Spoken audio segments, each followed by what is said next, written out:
Bonjour à tous, alors ce petit tuto pour une nouvelle partie du cours sur les nombres complexes, partie 2.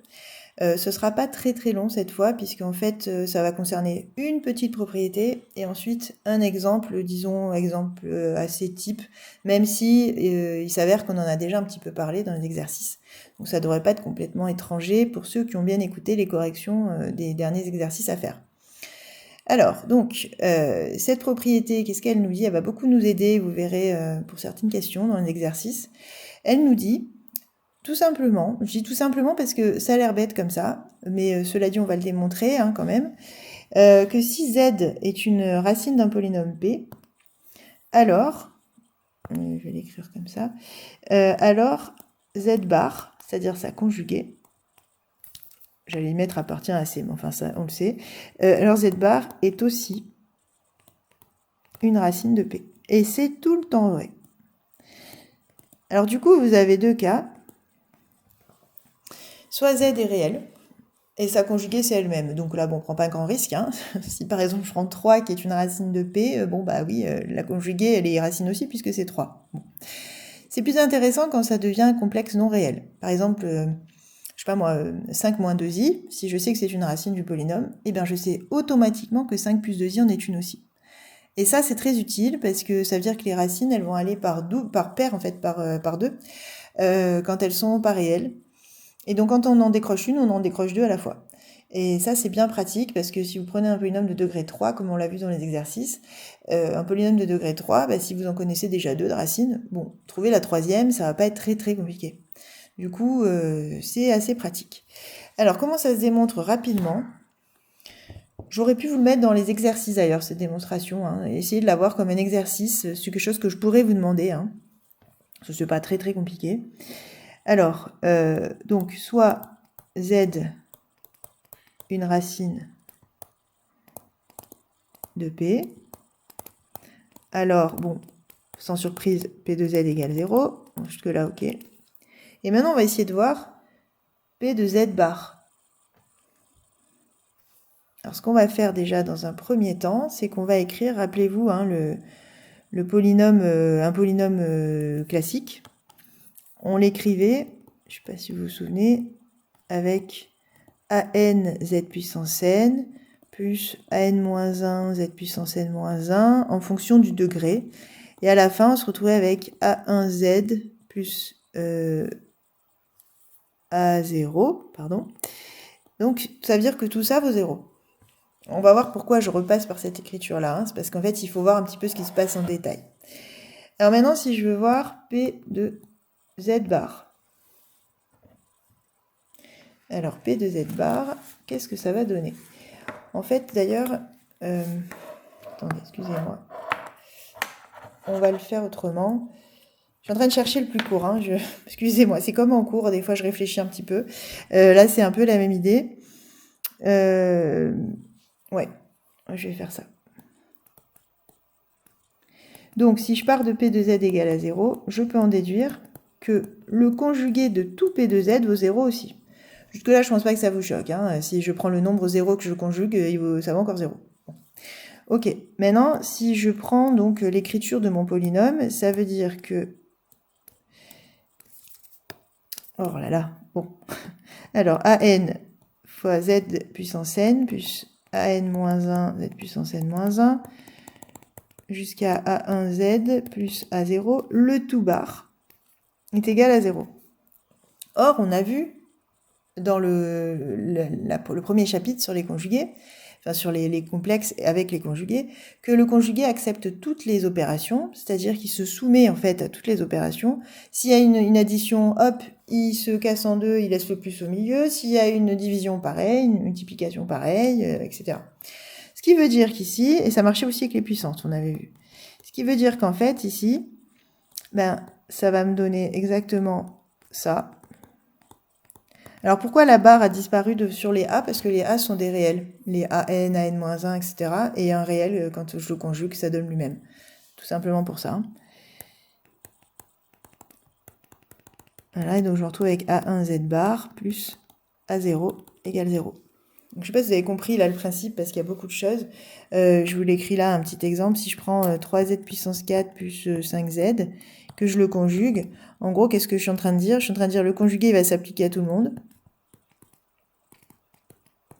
Sauf que 1 réel, ça se conjugue en lui-même, donc le 3 et le 5 déjà, bon, ok. Et z puissance 4, comme c'est z fois z fois z fois z, et que le conjugué se soumet aux opérations, ben en fait ça va faire z bar fois z bar fois z bar fois z bar. Autrement dit, z bar puissance 4. Ça faisait partie des propriétés qu'on avait vues. Hein.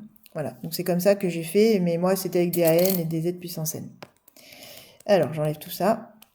Et du coup, j'ai fini, puisqu'en fait, ce truc-là, c'est quoi? C'est exactement le polynôme que j'avais au départ, sauf qu'au lieu d'être en z, il est en z bar.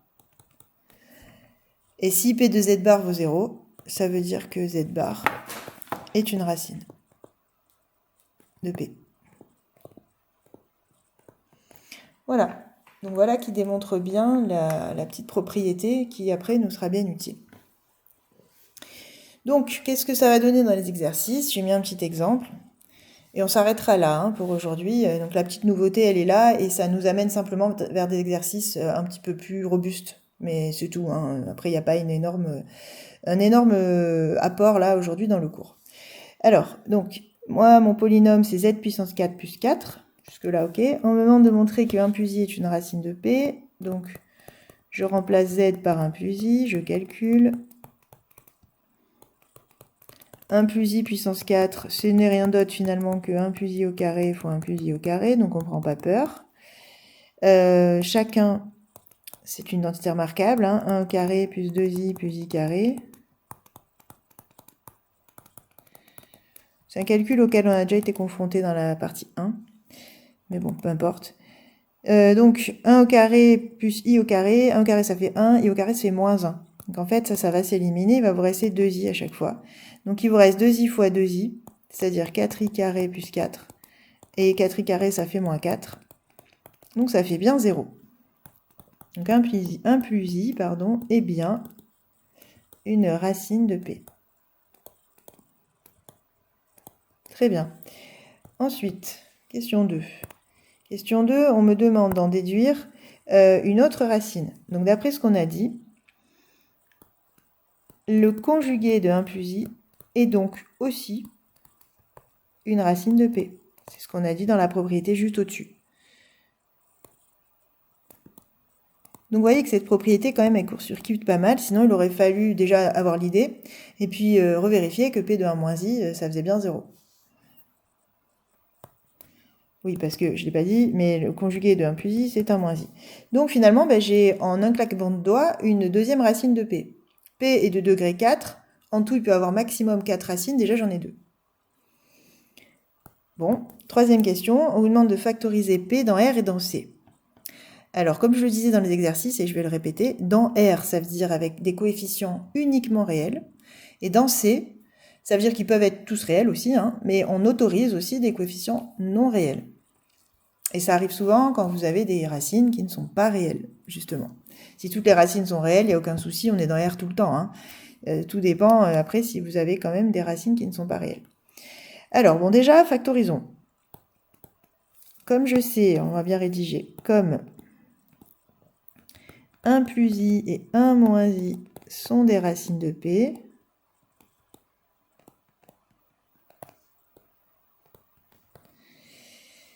on sait que p de z égale, donc on va avoir z moins la première racine, z moins la deuxième racine, fois, alors attention, pour les degrés, on réfléchit bien, lui, il est de degré 4, là j'ai degré 1, là j'ai degré 1, donc il va me falloir du degré 2 ici. Puisque prenez le z à chaque fois, hein. Là je vais avoir donc z fois z vers z carré. Si je veux avoir du degré 4 en tout, je vais être obligé de le multiplier par un autre z carré. Donc qui dit degré 2 dit az carré plus bz plus c. Voilà, donc voilà la factorisation que je sors. Bon, il y a des complexes là-dedans qui ne sont pas réels, donc moi de toute façon je le veux dans R, va falloir s'arranger. Mais vous allez voir, en fait, ça marche assez bien. Alors justement, qu'est-ce que je vais pouvoir faire? Déjà, dans un premier temps, justement, l'idée, ça va être de ne plus avoir de i, parce que sinon, on va avoir du mal à identifier, hein, parce que je vous rappelle que P2Z, c'est Z puissance 4 plus 4 au départ, donc on n'a pas de coefficient complexe. Du coup, vaut mieux avoir des trucs en face qui sont pas complexes non plus, pour pouvoir identifier. Alors, ce qu'on va faire, c'est que ces deux-là, on va les rassembler en un truc un petit peu plus beau. Alors, avant de les rassembler, on va juste les simplifier un petit peu. Le rassemblement, je vais le faire après. Donc z moins 1 plus i, vecteur de az carré plus bz plus c. Ok. Alors, justement, là, maintenant, je vais développer cette partie-là. Hein, parce que là, comme ça, c'est un petit peu imbuvable. Alors, ce qu'on remarque, je ne sais pas si vous l'avez déjà vu, c'est que là, j'ai A, là, j'ai B. Donc, finalement, j'ai A moins B, A plus B. Ça vous évitera de tout développer. Maintenant, ceux qui développent tout, ça marche aussi. Hein. Alors, donc A carré moins B carré, ça donne ça.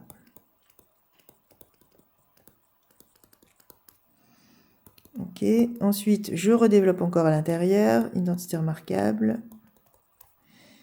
Moins i carré, ça fait moins 1, donc encore plus 1. Vous voyez là, le développement, il est déjà un peu plus complexe que quand j'ai que du degré 3, hein, par exemple. Mais ça se fait.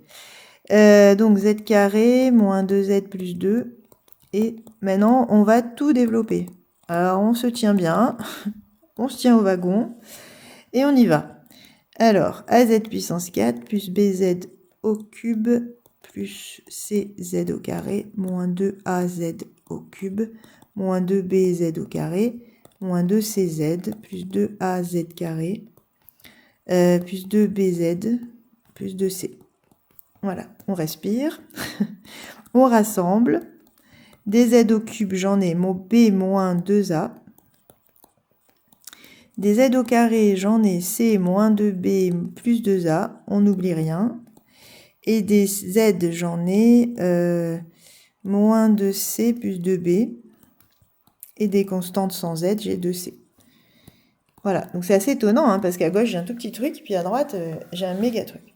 Mais on va s'en sortir quand même. Là aussi, on va procéder par identification. Et on va être en mesure de donner le A, le B, le C. Donc, par identification, alors pour que ce soit plus clair, je vais le faire, alors, on va mettre une flèche, hop, vers là, parce que là, sinon, ça va être illisible. Alors, ce qui est devant z puissance 4, d'un côté j'ai 1, d'un côté j'ai A. Donc A, c'est bon, je l'ai. Le A va me permettre dans la deuxième ligne de trouver B, puisque B moins 2A, c'est censé être égal à 0, puisque je n'ai pas de Z au cube à gauche, donc j'ai 0 Z au cube.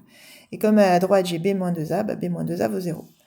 Ensuite, C moins 2B plus 2A, là à ce moment-là j'aurai déjà le B et le A, donc je vais pouvoir trouver le C. Sinon je pourrais utiliser la ligne encore après aussi. Là ça doit faire 0 aussi, puisque pareil, je n'ai pas de Z carré à gauche. Les Z tout court, je n'en ai pas non plus à gauche, donc 0 encore. Et 2C, c'est censé donner 4. Donc finalement, avec ma première ligne et ma dernière ligne, déjà j'ai 2 des inconnus. Bon, avec les 3 autres lignes, je vais bien être capable de trouver ce qui me manque. Donc je continue. A égale 1. Avec la deuxième ligne, je vais trouver B sans problème, hein, puisque B c'est censé être égal à 2A, c'est-à-dire 2. Donc j'ai A, j'ai B. C, c'est 4 sur 2, donc c'est 2. J'ai C. Et maintenant, je me sers des deux autres pour vérifier. Et vous vérifiez dans les deux, s'il vous plaît. Donc 2 moins 2 fois 2 plus 2 fois 1. Ça fait 2 moins 4 plus 2, 0. Voilà, ça marche. Donc là, c'est bon. Et encore une vérification. Moins 2 fois 2 plus 2 fois 2, ça fait bien 0. OK. Voilà. Donc, conclusion. Enfin, on n'a pas tout à fait fini. J'ai pas laissé beaucoup de place, en fait. Désolée. Donc, conclusion, z puissance 4 plus 4, ça s'écrit aussi. Alors, si je prends la toute dernière forme, c'était z au carré moins 2z plus 2, facteur 2. Donc là, cette fois-ci, je remplace mon A, mon B, mon C. Donc, ça fait z carré, pardon, plus 2z plus 2. Donc, c'est assez étonnant, hein, vous voyez, les deux facteurs se ressemblent, mais bon, ça arrive. Donc ça, c'est la factorisation dans R. C'est pour ça que, je vais le mettre en couleur, c'est pour ça qu'à gauche, là, j'ai choisi l'écriture où je n'ai que des coefficients réels. Donc l'écriture où j'avais en fait fusionné mes deux premiers facteurs. Maintenant, si je la veux dans C, je vais avoir donc, je vais reprendre ce que j'avais au départ, le z-1 moins i, z-1 plus i, z-1 moins i fois z-1 plus i, facteur 2. Et là, la question reste, en fait, celui-là, est-ce qu'il pourrait encore se factoriser? En fait, dans C, je vous pose la question, mais dans C, c'est toujours le cas. Hein. Dans C, on a tout le temps des racines, donc on est sûr de toujours pouvoir scinder, on appelle ça scinder, c'est-à-dire casser un polynôme avec que des facteurs de degré 1. Donc on est sûr, hein, un degré 2, il se casse forcément. Là, on est dans C. Donc, et dans R, on n'a pas vérifié d'ailleurs, parce qu'on ne sait pas si les racines sont réelles ou complexes de ce polynôme. Si ça se trouve, si elles sont réelles, ça pouvait nous apporter une meilleure factorisation dans R aussi. Bon, quoi qu'il en soit, il va nous falloir les racines de ça. Donc, delta, alors 2 au carré moins 4 fois 2, ah ben voilà, c'est négatif. Donc, elles ne sont pas réelles. Donc, dans R, la factorisation, elle était bien complète, là, celle qu'on avait faite. Et dans C, ben là, on va déterminer les deux racines qui nous manquent. Alors, Z1, c'est donc moins 2 moins i racine de 4 sur 2, c'est-à-dire moins 2 moins 2i sur 2, donc moins 1 moins i.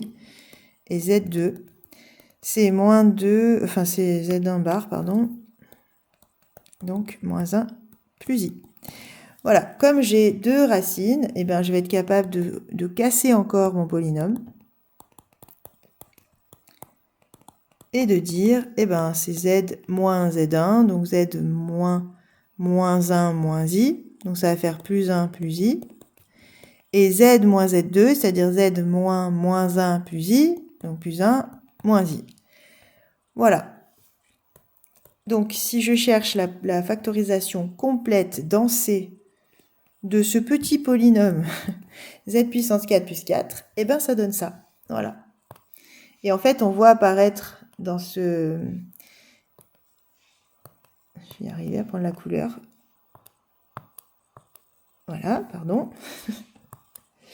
On voit apparaître donc dans cette écriture-là toutes les racines du polynôme, toutes les racines complexes. Puisque là, justement, on reconnaît, hein, là c'était moins 1 plus i, là c'était moins 1 moins i, là c'est moins 1 moins i, là c'est moins 1 plus i. C'est-à-dire qu'en gros, si je veux retrouver maintenant toutes les solutions, j'ai qu'à résoudre ça égal à 0, ça va me faire chaque facteur égal 0, et je vais retrouver toutes les racines que j'ai déterminées là juste avant. Voilà, j'espère que ça va à peu près. Alors c'est pas l'exemple le plus facile, hein, mais c'est pas pour rien que je l'ai mis dans le cours justement, c'est pour que vous ayez une bonne étendue de ce qu'on peut vous demander. Le degré 4, forcément, c'est là où vous avez le plus de travail, mais en même temps, quand on a du degré 4, on a souvent quand les racines ne sont pas réelles, elles vont par paire. Donc, bon, voilà, les calculs sont souvent un petit peu plus longs, mais la logique est finalement assez facile à comprendre en général. C'est pas forcément plus difficile que le degré 3.